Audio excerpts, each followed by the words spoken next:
फरीज़े हज 2026 का आगाज होने वाला है। सऊदी अरब ने तमाम तैयारियां मुकम्मल कर ली हैं।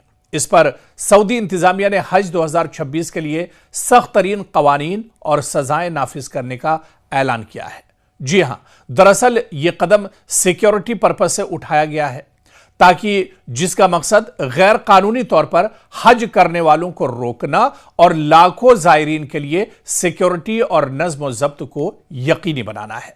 दरअसल हर साल जब अय्याम हज होते हैं, यानी हज फरीज़ हज के जो अय्याम होते हैं और ख़ासतौर से हज के जो 5 दिन बहुत अहम होते हैं, उसमें जो लोग वहाँ पर रह रहे होते हैं या जिनके पास हज करने का परमिट या परमिशन नहीं होता है, ऐसे लोग भी हज में शामिल हो जाते हैं, जिसकी वजह से बदनज़मी एक तरह से फैल जाती है, जिसकी वजह से जो आज़मीन हज हैं, हुज्जाज हैं, उन्हें भी काफ़ी दिक्कतों का सामना करना पड़ता है।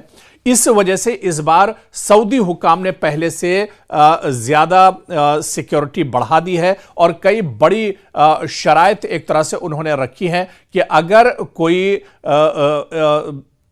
ज़बरदस्ती तरीके से, यानी जिसके पास परमिट नहीं है, जिसके पास इजाज़तनामा नहीं है और वो बग़ैर इजाज़त के अगर हज के इस अमल में शामिल होता है तो उसे सख्त सज़ा एक तरह से मिलेगी। सऊदी वज़ारत दाखिला के मुताबिक बग़ैर इजाज़त यानी परमिट के बग़ैर हज करने वालों के खिलाफ सख्त कार्रवाई होगी। सिर्फ वही अफराद हज कर सकेंगे जिनके पास बाकायदा हज परमिट होगा।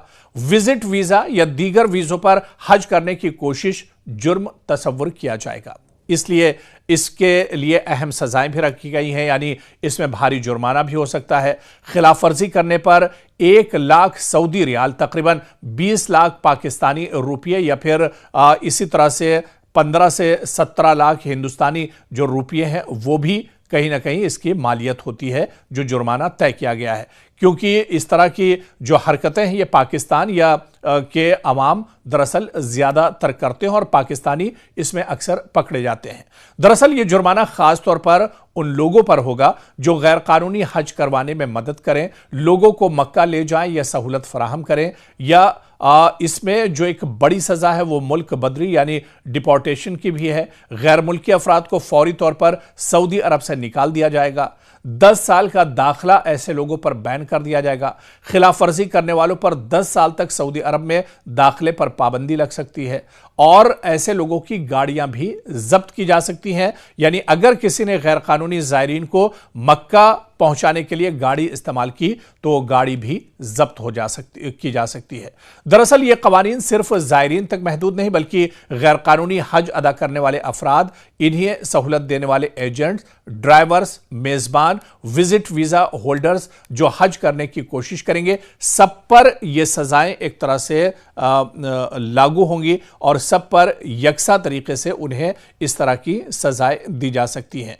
दरअसल सऊदी हुक्काम के सामने हुज्जाज की सिक्योरिटी सबसे अहम है, क्योंकि हज दुनिया का सबसे बड़ा मजहबी इज्तिमा है जहां लाखों लोग जमा होते हैं और यहां पर बगैर कंट्रोल के भीड़ खतरनाक हो सकती है। माजी में भगदड़ और हादसात भी हो चुके हैं। इसी वजह से हर मुल्क को मखसूस कोटा दिया जाता है।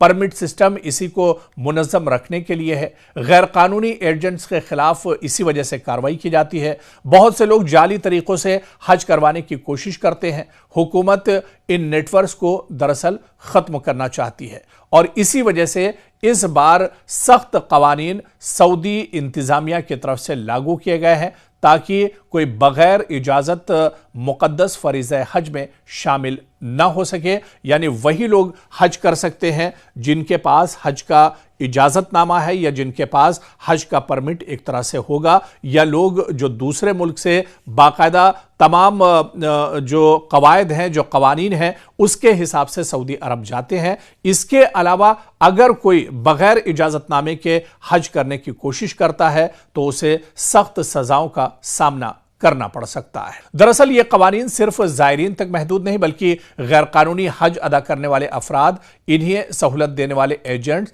ड्राइवर्स, मेजबान, विजिट वीजा होल्डर्स जो हज करने की कोशिश करेंगे, सब पर यह सजाएं एक तरह से लागू होंगी और सब पर यकसा तरीके से उन्हें इस तरह की सजाएं दी जा सकती हैं। यानी वही लोग हज कर सकते हैं जिनके पास हज का इजाजतनामा है या जिनके पास हज का परमिट एक तरह से होगा, या लोग जो दूसरे मुल्क से बाकायदा तमाम जो कवायद हैं, जो कवानीन हैं, उसके हिसाब से सऊदी अरब जाते हैं। इसके अलावा अगर कोई बगैर इजाजतनामे के हज करने की कोशिश करता है तो उसे सख्त सजाओं का सामना करना पड़ सकता है।